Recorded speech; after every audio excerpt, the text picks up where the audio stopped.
ఇప్పుడు మీరు డిగ్రీ చదువుతున్నప్పుడు, ఢిల్లీలో డిగ్రీ చదువుతున్నప్పుడు, బిఏ చేసినప్పుడు సింగర్ అవుదామనుకున్నారని తెలిసింది.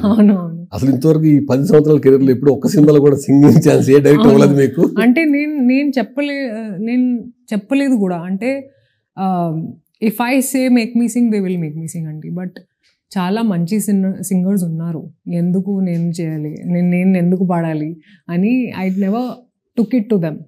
వాళ్ళకి కూడా తెలుసు నాకు సింగింగ్ గురించి తెలుసు, ఓకే కొంచెం మంచిగా పాడతాను. లైక్ నాకేంటంటే నేను యావరేజ్ సింగర్ అండి. ఇప్పుడు నేను ఇండియన్ ఐడల్ చూసాను, సారేగామపా చూసాను, చాలా మంచి పాడుతున్నారు చిన్న చిన్న పిల్లలు. So comparing to them I'm very average singer అండి. సో ప్రాక్టీస్ చేయాలి నాకు సింగింగ్లో. But I think acting is where my heart is. యాక్టింగ్లోనే I put all my focus in. అంటే అప్పుడు ఆ టైంలోనే సివిల్స్ కూడా ప్రిపేర్ అయ్యాం, కలెక్టర్ అయ్యాం, ఐఏఎస్ అనుకున్నారా? అవును, actually when I was 15 I wanted to be a singer అండి. ఆ తర్వాత మిడిల్ క్లాస్లో పెరిగాను. సో నా కాన్సెప్ట్ కూడా మారింది. అంటే సింగింగ్ చాలా అన్స్టేబుల్, తెలియదు ఏమవుతుందని. But I'm very good at studies. So నేను I'll read and I'll study. ఆ చదివి తర్వాత ఐఏఎస్కి ప్రిపేర్ అవ్వాలి.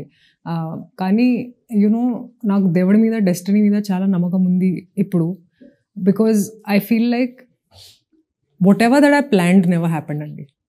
అప్పుడు నేను ప్లాన్ చేశాను, ఓకే ఐఏఎస్ ఆఫీసర్ బనుంగి, బట్ యాక్టర్ అయ్యాను. నేను అస్సలు ప్లాన్ చేయలేదు. నా బ్యాక్గ్రౌండ్లో కూడా ఎవరు లేరు. But I think this was God's plan.